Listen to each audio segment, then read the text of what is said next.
మీకు కావలసిన క్షమాపణలు మీకు వచ్చాయి కదా?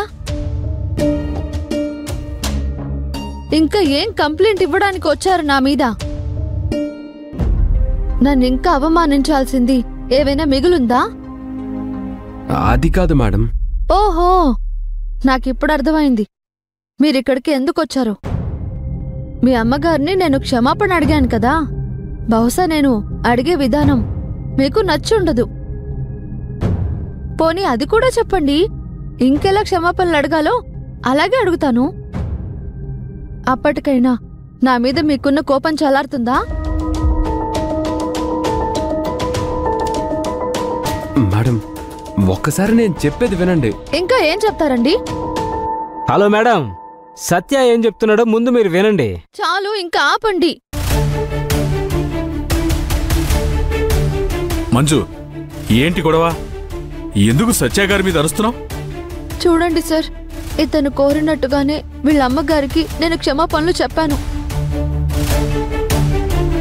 అది కూడా అందరి ముందు సాష్టాంగ నమస్కారం చేసి మరి. అయినా వీళ్ళకి తృప్తి కలగట్లేదనుకుంటాను. నన్ను ఇంకా అవమానపరచడానికి, నా మీద కంప్లైంట్ ఇవ్వడానికి మళ్ళీ మీ దాకా వచ్చారు. నువ్వు సత్య గారిని అపార్థం చేసుకుంటున్నావు మంజు. సత్య గారు నువ్వు అనుకుంటున్నట్టు నీ మీద కంప్లైంట్ ఇవ్వడానికి రాలేదు.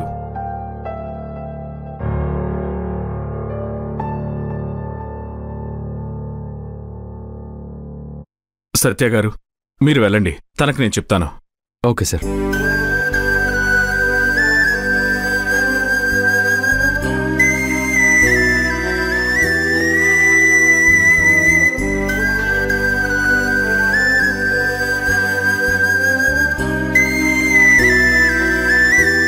మంజు, సత్య వచ్చింది.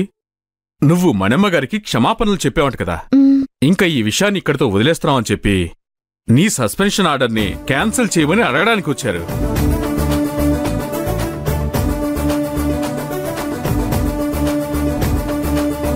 అందుకే నీ సస్పెన్షన్ని నేను క్యాన్సిల్ చేస్తున్నాను.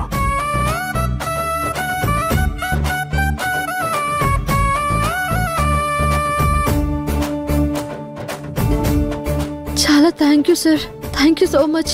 ఇట్స్ ఓకే మంజు, ఇక ముందైనా జాగ్రత్తగా ఉండు. Okay sir.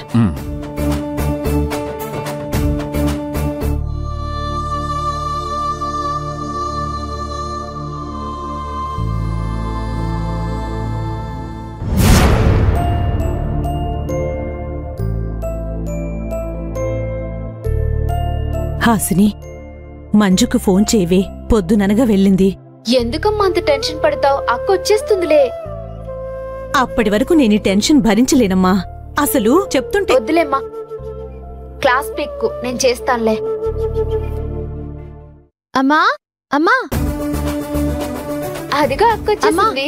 మంజు, మంజు, మంజు, ఏమైంది? ఏమైంది? ఏంటమ్మా? ముందు ఈ స్వీట్ తిను. ఇప్పుడు స్వీట్ ఎందుకమ్మా? మంజు, ఎందుకమ్మా ఈ స్వీట్? ఎందుకంటావేంటమ్మా, నా జాబ్ నాకు తిరిగి వచ్చేసింది. నిజంగానా? ఎంత మంచి శుభవార్త చెప్పావమ్మా. హాసిని, నువ్వు కూడా స్వీట్ తిను. ముందు నీ నోరు తీపి చేసుకో అక్క. నాకైతే చాలా హ్యాపీగా ఉంది.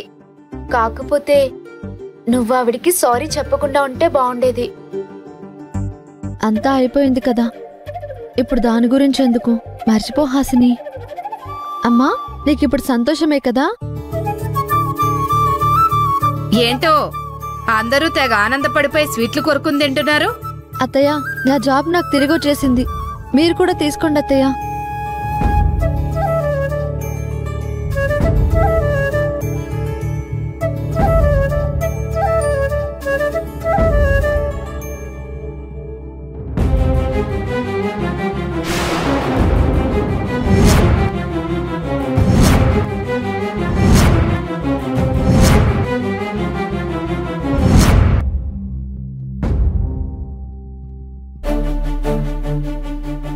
ఎలా కనిపిస్తున్నానే నీ కంటికి? నేను పిచ్చిదానిలా కనిపిస్తున్నానా?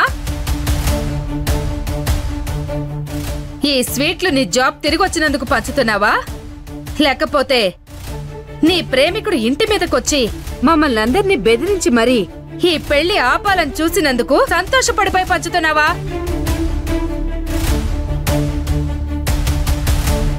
అత్తయ్య ఏం మాట్లాడుతున్నారు? ఎవరొచ్చారు ఇక్కడికి? అయ్యయ్యో, ఎంత అమాయకంగా అడుగుతున్నావే, ఏమి తెలియనట్టు.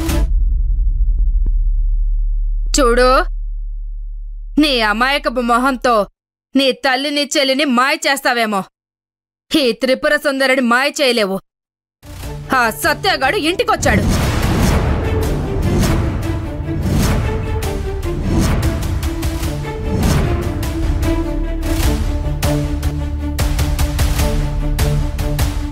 అంతేకాదు, ఎంత ధైర్యం లేకపోతే మమ్మల్ని బెదిరించి వెళ్తాడా? వదినా, అతనెప్పుడొచ్చాడు? అసలు మీరిద్దరూ ఇంట్లో ఉంటేనే కదా వాడొచ్చాడో లేదో మీకు తెలిసేది. నాకిప్పుడు అర్థమైంది అసలు కదా. వాడింటికొచ్చి మమ్మల్ని బెదిరిస్తున్నాడని నీకు ముందే తెలుసు. అందుకే సరిగ్గా వాడొచ్చే టైంకి మీరు సైడ్ అయిపోయి వాడితో మాకు వార్నింగ్ ఇప్పించారు. ఇప్పుడేమీ తెలియనట్టు అమ్మా కూతుళ్ళు నంగనాచిలాగా మొహం తేలేస్తున్నారు. ఎంచక్కా సంతోషం పట్టలేక స్వీట్లు పంచుకు తింటున్నారా? స్వీట్లు మేము అలా ఎందుకు చేస్తాం? ఎందుకంటే నా కొడుకుని పెళ్లి చేసుకోవడం మీకు ఇష్టం లేదు కాబట్టి. ఇష్టం లేకపోతే ఇష్టం లేదని చెప్తాం, కానీ ఎవరినో ఇంటికి పిలిపించి మిమ్మల్ని బెదిరించాల్సిన అవసరం మాకేంటి? ఏయ్!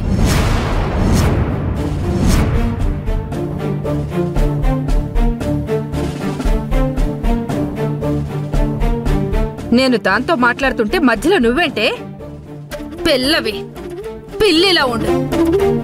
అత్తయ్య, నిజంగా అతన్ని మేము పంపించలేదు. అయినా అతను ఎందుకు వచ్చాడో కూడా మాకు తెలీదు. ఇప్పుడు మీరు చెప్తేనే మాకు ఈ విషయం తెలిసింది. లేదు, వాడు ఇంటికొచ్చి మమ్మల్ని బెదిరించే వరకు వచ్చిందంటే ఎవ్వరో నా చేయి దాటిందని నాకు బాగా అర్థమైంది. అందుకే నేనొక నిర్ణయం తీసుకున్నాను.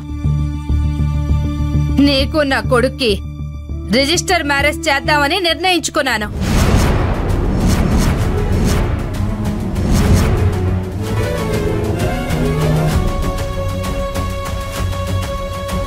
దానికోసం నీ సర్టిఫికెట్లు కావాలి. ఇప్పుడే లాయర్తో మాట్లాడి ఈ రోజే మీ పెళ్లి జరిపించేలా చూస్తాను. ఎవడొచ్చి ఆపుతాడో నేను చూస్తాను. ఆ సర్టిఫికెట్లు ఇవ్వు.